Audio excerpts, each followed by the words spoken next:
Welcome to Team Mediators. My name's Gary Spencer. I hope you're doing well out there. Have you listened yet to part one of the Peter Nicholas interview? If you haven't, then go back and give it a listen. And if you have, then you must be really ready by now for part two. So no fuss, Peter Nicholas, part two. Do you remember your debut, Nico? Palace debut, first team? My debut was at Palace. It was Palace against Millwall. At Millwall, we won 3-0, and it was the last game of the season. Okay. That's where Vince scored, right, at the far post? Yes, that's right. Yeah, Vince scored. Mike played, Vince scored, and I think Johnny Murphy came on sub. Yeah. That's when I made my debut. I went to that game. I was in the away end. I got fucking hammered. Well, it was just a crazy place to go because us as kids, I was just 17, and but I tell you one game when Malcolm took us over. He took us over to Marvin Hinden. He took us to Chelsea. Yes. A testimonial game. Yes. He took 6 of us over there when we were subs. It was a testimonial game for Marvin Hinden. And they're playing, the Palace are playing, and Peter Taylor's it was just a practice game basically. Right. You know what the testimonials are like. Yeah, There's no tackling or anything going on like that. No. And then these are the times, don't forget, when Palace was like, Malcolm was actually on fire, by the way. Uh-huh. He was like, he's going around with the Palace were on their run with the FA Cup, and Malcolm with the big cigars and a big fedora hat on it. Yeah. And we had the morning, don't forget, where Fiona Richmond turned up in the dressing rooms and we're all having a shower. 76, 77. She walked in. She took her coat off naked and laid in the bath and fantastic. all that. That was just typical Malcolm, like, you know what I mean? Yeah, lovely. It was buzzing. The place was buzzing, mate. Absolutely. What an absolute. I guess your most memorable game for Palace would have been the Burnley game, right? You played in that, Nico? Burnley. Well, it's strange because, again, when you're 17, going on 18, you don't care about pressure. Yeah. There's no pressure. You just want to play football, Gary. That's all you want to do. Yeah. And go and play your best. And we stayed that day. We done a little bit of training in the morning. Malcolm had gone. Terry took over. Yeah. We had a great run that season. Walshy and Swindley hit it off. Either one of them would score every weekend. Yeah. Budgie was on firing goals. Jimbo was at the back, quite steady as normal. Jim. Billy was playing well. I was playing. Vince was the main man. Everybody tried to take Vince out, and nobody could do that. You had Kenny was virtually in the England team setup then. Fenn was on the bench, was a great, and Terry Fennick could play anywhere, mate. He could play right back, left back, centre midfield. So he was always good to come on and play the game, And we had other players out there as well who were good, solid players. So anyhow, we ended up staying in the Queen's Hotel that afternoon. We stayed up there in the afternoon, and we didn't really take any much notice of it. We got to win the game. I think we win the game, we win the league. If we draw, I think we get promotion like a second team. That's right. And all of a sudden, we're driving, we get in the car out. I think we're in a minibus or something. And they took us down to the ground, which is not far from the Queen's Hotel. No. And the crowds on the side of the street were unbelievable. Yeah. Unbelievable. I mean, listen, for me, that night was more spectacular and memorable than winning the FA Cup. For me, just because of the amount of people in that ground and what it meant to the club at the time and what the future looked like for the club at the time. Gary, it's all I can say to you. I think you're 100% right. What I will say, though, is that I can't believe the amount of people were in that ground. Yeah. There was people sitting twofold over the edge on the side of the pitch. Yes. Because there was nowhere else for them to stand or sit. It was crazy. So memorable. That was... And the atmosphere. Oh. And the atmosphere, but again, you don't think of too much of it because all you do is just concentrate on the game, concentrate on the tactics, who are you playing against, who are you worried, there's no worries, go out and play. Yeah, but you got to realise that nowadays, I think what's the capacity at Palace? 28,000. There'll never be 59,000 in Palace's ground again. No. Ever. No, never. I mean, the Holmesdale Road end was just, you know, I've got a story to tell you. When I was 19, I had to, before we go to that game quickly, I'm just going to go off. I've got to tell you this one. Go on. When I was training one day and Ernie Wally came over. Ernie was our like Welsh our trainer, and he used to look after the Welsh boys. Great character. And Great different things and he said, "Oh, you got to go back to the ground this afternoon." I said, "What's that?" He said, "The boss wants to see you." I said, "What's happened?" He said, "Nothing's happened. He just wants to see you." I thought, "Oh Christ, what's happened now?" Like, you know what I mean? So go back to the ground. I'm 19 years of age. Yeah.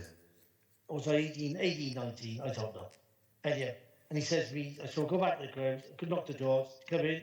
So I go, "All right, boss." He said, "Yeah, sit down." He said, "In half an hour, we've got people turning up to see you." I said, "Yeah, what's up?" He said, "I tell you that." He said, "The father of the family's died." I said, "Yeah."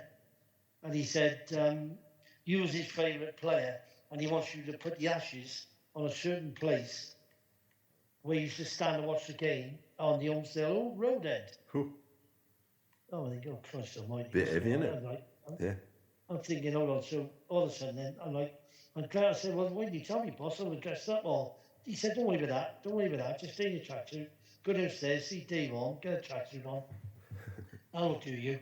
So anyway, so the family turn up. I go up the stairs. The vicar turns up as well, the umpire vicar turns up, right? He turns up and he says, "Right, okay, Mr. Nicholas, yeah, okay." And then the family shake my hand and everything's nice and whatever. And I'm thinking, Christ, what's going on here, like, you know what I mean? Yeah. I ain't got a clue, like, you know. Yeah. So anyhow, so he says, there's the urn. The urn's in my hand, just, you know. He said, then the vicar says, when we finish, you just gotta, they want it spread around a certain place where he stood. Okay, so I stood there now, and all of a sudden the vicar's saying the prayers, and the little song came up and whatever. And I'm standing there, and I'm thinking, Christ, I'm only 19, Gary, 18, 19. Yeah, Thinking, of course. Christ, you know, everything, this yeah. is serious stuff. This is serious, like, you know what I mean? Anyway, so afterwards he said he couldn't put I remember putting the ashes down, and a bit of wind came and some flew off. And I looked up, and there's everybody crying. I'm thinking, this is so sad. Yeah. And it was just a pleasure for them to invite me to Yes. to do the ashes, like, you know. And that. But there's two more stories I want to tell you, but I'll tell you at the end. So let's go back to the Burnley game.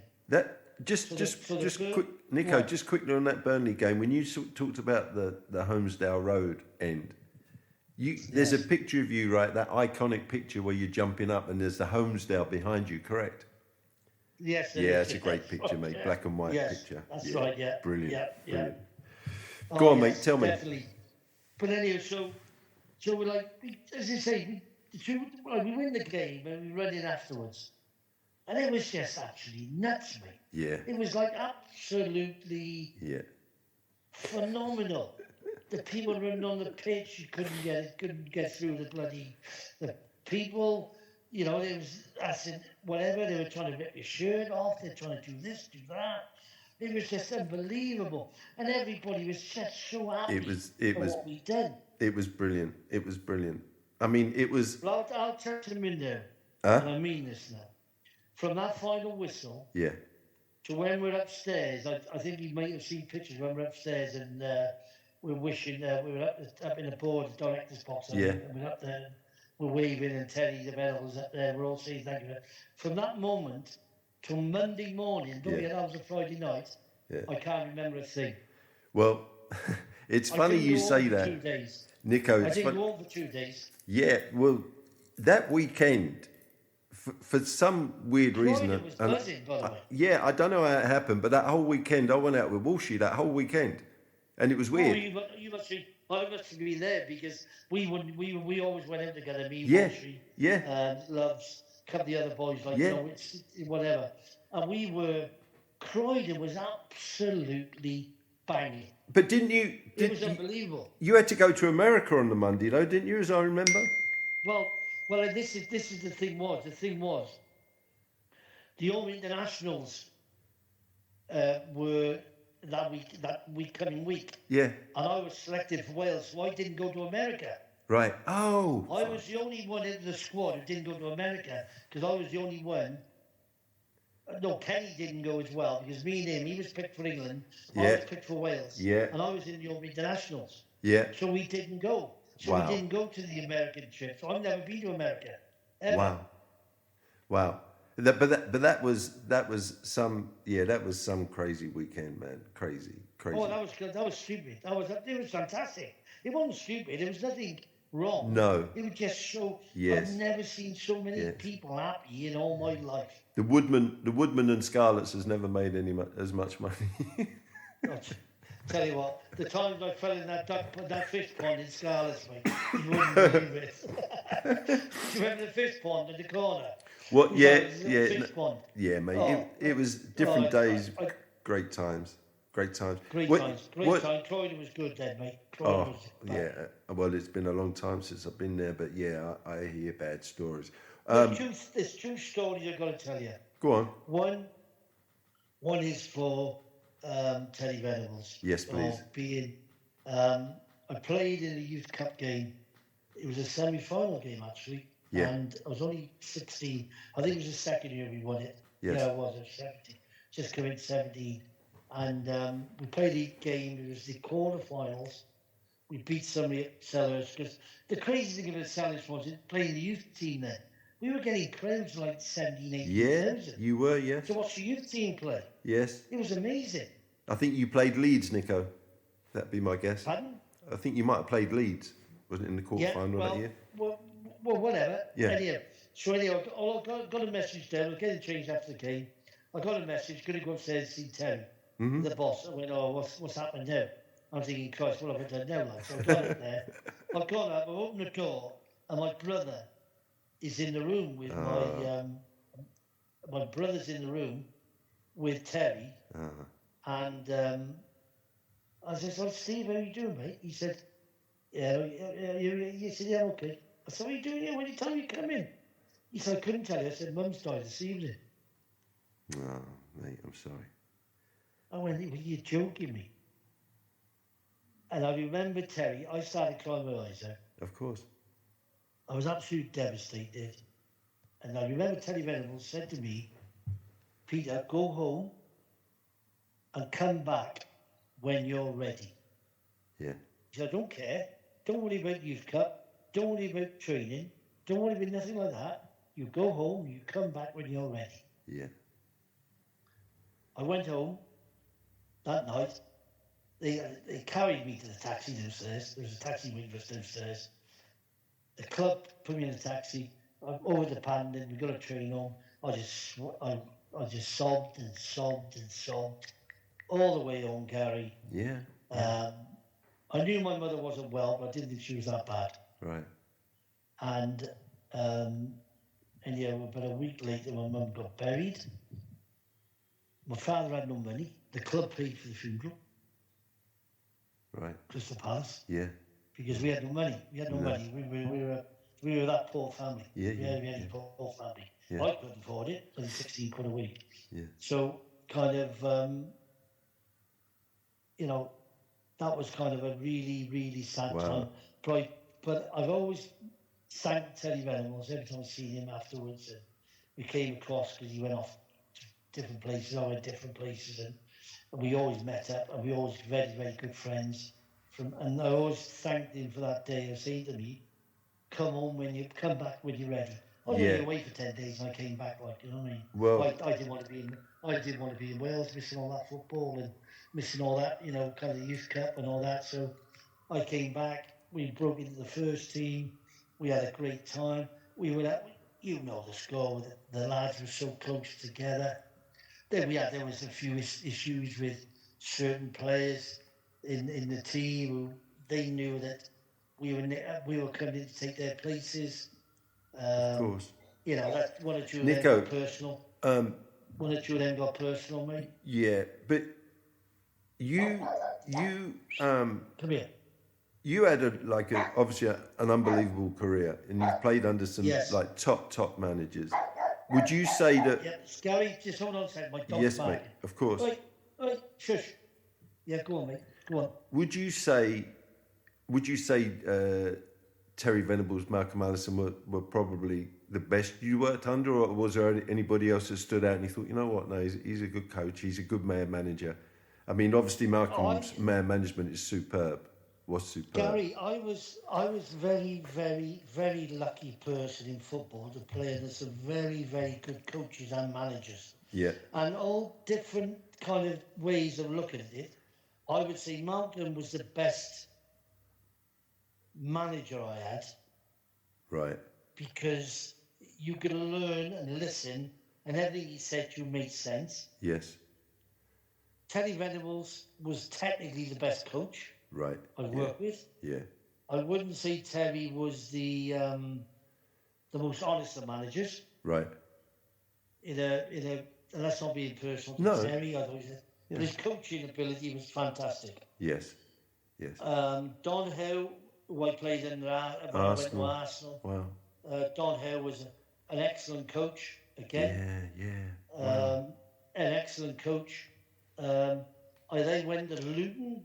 And I ended up with a manager called David Pleat, who I will tell you, wow, was as manager. David Pleat was the best knowledge of players I knew. He knew every player and reserve team player in the Championship, the Premier League, everything, every club. Wow. He would not stop. He learned once he stopped playing. He played at Forest and the club. Mm-hmm. Once he stopped playing, he went and managed and coached, and he had this. He just loved watching football games, and he knew every kid, everybody. If you wanted somebody to ask you about who you want to sign a player, you go and ask David Pleat. But his knowledge of players was brilliant. After Luton, he went on to manage Tottenham, didn't he? That's right, he did. Yes, he did. Yeah. And Venables took over from him, but that's a different story. That's something I don't want to go into on a podcast. So no. That's another story. No, I'm not going to. I'm not going to get into anything like that. But when you so after Palace, you went to Arsenal, right? I went to Arsenal. That was a strange one. The problem with the Palace was then that Raymond Bloy had left, Malcolm had left, Terry was going, Ron Nodes took over the club. I must say, Ron Nodes, personally, I think he was the worst chairman ever at Crystal Palace. I must tell you that. And why I say that is because he speaks well of you. With the club. Pardon? I said he speaks well of you. Well, whatever. No, I'm joking. What I'm saying is that he came with nothing. Yeah. Crystal Palace. He rinsed them. And he ended up a very, very rich man from Crystal Palace. He rinsed them. Do you understand what I'm saying? Yeah, absolutely. I mean, I remember the day when I went to Arsenal. I trained at Mitcham in the morning. We were down at Mitcham training. And I played the game, came back. I came back and I went home. I was picking the kids up in the afternoon. Phone call went. A lad called Derek Healy, who was very friendly with Arnie Warren at the time. Arnie had left. He went with QPR, with Terry Venables. Derek stayed at Palace with Ron Nodes. And Ron Nodes on the phone saying to me, and this is God's honest truth, that if you don't go to Arsenal, the club gets bankrupt. Wow. That's a lot of pressure on you, mate. And I'm just 20 years of age. Yeah, a lot of pressure on you. So I go over to Arsenal. You're not going to turn down Arsenal after Palace, mate. And what was going on at the Palace, because things weren't right at the Palace. But how do you turn down Arsenal anyway? Whoever you are, it's tough, isn't it? That's a tough one. You don't, yes. So anyway, I went to Arsenal. I had a good time at Arsenal. Arsenal was a bit of a funny club then. It was going through a period where it just finished 3 FA Cup finals on the spin, and they had to change their team. They tried to change their team, which they did. Things went a little bit wonky. Terry Neal was a lovely man, Terry. Yeah, Terry Neal. Wow. But Don was the engine of that club. Wow. Don Howe was the engine. Mate, you worked under some proper coaches, eh? Don Howe, Venables, Allison. Yeah. Wow. So then all of a sudden, I played there. I had a couple of bad injuries. I ripped my knee ligaments twice at 2 different ones. Broke my leg. So I went back to Palace on loan. Steve Coppell was there, Stephen Ian Evans. Great Steve Coppell, not a problem. But he always had the issue with muddy and all these things going on at the Palace at the time. I mean, I'm not saying, I wouldn't say Ron knows. I just look at it, he ended up owning the ground, he ended up owning certain golf courses around the area, he ended up doing this, doing that. He went mad and sold all them players for something like 40 odd million, which is a lot of money in them days. I wouldn't say he put the money back in the club. Yeah. Okay, he had the Ian Wright and going to Wembley and all that. I understand that. I understand all that. But I think once the Malcolm and the Terry Venables left, the football inside of Crystal Palace went. It didn't. It was no more football. Correct. Whew. Wow. I told you, it just gets better and better and better. That was part 2 of my chat with Peter Nicholas. And you know, we had such a great conversation that I said it would be 3 parts. It might even be 4. It was that good. So tune in again next week for part 3. I've been Gary Spencer. You've been listening to Peter Nicholas, and this is Team of the 80s. Thanks very much for listening, and don't forget to subscribe, follow all the nonsense on Instagram and TikTok and wherever else you're going to see me pop up. Thanks again. Goodbye.